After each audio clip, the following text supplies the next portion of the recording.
Hello friends, ఈరోజైతే ఆలు Bombay chutney with ఆలు వెజిటేబుల్ కర్రీని అయితే చేయబోతున్నానండి. ఈ ఆలు వెజిటేబుల్ కర్రీ బొంబాయి చట్నీ పూరీలోకి కాంబినేషన్ అనేది చాలా బాగుంటుందండి. పిల్లలకు కూడా చాలా ఇష్టం. పిల్లలైనా పెద్దలైనా ఇష్టంగా తింటారండి పూరీని. పూరీ ఆయిల్ ఫుడ్ అయినప్పటికీ వీక్లీ 1 టైమ్స్ అన్నా తినాలనిపిస్తుందండి. ముందుగా పిండిని జల్లించుకున్నానండి. జల్లించుకున్న తర్వాత దానిలో ఏవైనా ఉన్నట్లయితే తీసేసుకోవాలండి. తర్వాత ఉప్పు, అదేవిధంగా బొంబాయి రవ్వ అండి. ఇది బొంబాయి రవ్వ వేసుకున్నట్లయితే పూరి బాగుంటుందండి. తర్వాత ఆయిల్లో ఇష్టమైతే వేసుకోవచ్చండి, లేకపోతే వాటర్ వేసి కలుపుకొని ముద్దలాగా చేసుకున్న తర్వాత పక్కన ఉంచుకోవాలండి. అలా పక్కన ఉంచుకున్న తర్వాత నేను బొంబాయి చట్నీని ప్రిపేర్ చేయబోతున్నానండి.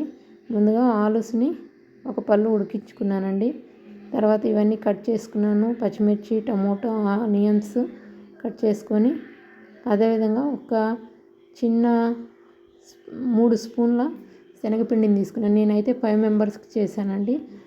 ఒక 3 స్పూన్స్ శనగపిండిని తీసుకొని అది ఎటువంటి ఉండలు లేకుండా కలుపుకున్నానండి. దాంట్లోనే సరిపడ్డ సాల్ట్ కూడా వేసుకొని బాగా కలిపానండి. కలుపుకున్న తర్వాత ఒక బాండిల్ పెట్టి ఇంకా పోపు దినుసులన్నీ వేసి పోపు పెట్టానండి. పోపు ఆనియన్స్, చిల్లీస్, టమోటా అన్నీ కూడా వేసి, ఆలు కూడా వేసి కొంతసేపు 5 మినిట్స్ ఫ్రై చేసుకున్నానండి. ఫ్రై చేసుకున్న తర్వాత పసుపు కొంచెం వేసుకున్నానండి. అలాగే కరివేపాకు, కొత్తిమీర అన్నీ వేసుకొని బాగా తిప్పుకోవాలండి. వీటన్నింటిని బాగా తిప్పాలి. ఉప్పు, కారం అన్నీ కూడా ఆలూస్కి కూడా పట్టి బాగుంటుందండి. తర్వాత మనం ఆల్రెడీ శనగపిండిని కలిపి పెట్టుకున్నాం కదా, దాన్ని తీసుకొని వచ్చి పలుచగా కలుపుకొని దీనిలో మిక్స్ చేసుకోవాలి. ఈ మిక్స్ చేసుకున్న తర్వాత కొంచెం గట్టిగా అనిపిస్తే ఇంకా కొన్ని వాటర్ కూడా వేసుకోవాలి. ఇలా అది ఉడికే లోపల 5 మినిట్స్లో ఉడికిపోతుంది. సిమ్లో లేకుండా హై ఫ్లేమ్లో 5 మినిట్స్లో అయితే రెడీ అయిపోతుంది. అలా ఉడికినప్పుడు మనకు తెలుస్తుంది, చిక్కగా పడిపోతుంది. ఇలా చిక్కబడినప్పుడు మనం చూసి మనకు ఎలా ఉండాలో చూసుకొని మనం అడ్జస్ట్ చేసుకోవాలి. తర్వాత బొంబాయి చట్నీ రెడీ అయిపోయింది. అంతలోపలే పూరికి ఆయిల్ వేసుకున్నానండి. పక్కన ఇంకో బాండిల్లో పెట్టుకొని ఆల్రెడీ ముద్దలు చేసుకున్న పూరి పిండిని ఆయిల్లో వేసి తిప్పేసి పక్కన పెట్టుకోవాలండి. చూడండి, ఈ విధంగా పెట్టుకున్నట్లయితే నేనైతే బాండీలో కొద్దిగా నూనె వేసుకున్నానండి. ఎందుకంటే ఆల్రెడీ డీప్ ఫ్రై అయిన ఆయిల్ తిరిగి వాడకూడదనే ఉద్దేశంతో అలా చేసుకున్నా.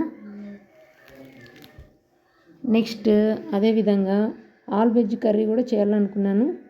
ముందుగా మిర్చి, ఆనియన్స్, ఆల్ వెజిటేబుల్స్ తీసుకున్నాను. గోబీ, కాలీఫ్లవరు, పీస్, క్యారెట్, టమోటా, ఆలు, సోయాబీన్స్ అన్నీ కూడా తీసుకొని ముందుగా పెట్టుకున్న పోపులోకి టమోటాలు కూడా వేసుకొని ఈ వెజిటేబుల్స్ కూడా మిక్స్ చేసుకున్నాను. ఇలా మిక్స్ చేసుకొని వెజిటేబుల్స్ని బాగా తిప్పాలండి. తిప్పినట్లయితే అవి ఆల్రెడీ ఇవన్నీ కూడా సన్నగా తరుక్కున్నాం కాబట్టి ఒక 2-3 మినిట్స్ బాగా కలుపుకోవాలి. కలుపుకొని తర్వాత చెక్క, లవంగాలు, కొబ్బరి, గార్లిక్, అల్లం అన్నీ కూడా ఒక ముద్దలాగా పేస్ట్ చేసుకున్నానండి. ఆ చేసుకున్న పేస్ట్ని కూడా తీసుకొచ్చేసి ఇక్కడ కలుపుకోవాలి. పసుపు, ఉప్పు, కారం పొడి, ఆ ముద్దలా చేసిన పేస్ట్ అన్నీ కూడా వేసి బాగా కలుపుకున్నాను. కలుపుకున్నట్లయితే ఈ వెజిటేబుల్స్ అన్నింటికి కూడా బాగా పడుతుంది. ఆ పట్టినప్పుడు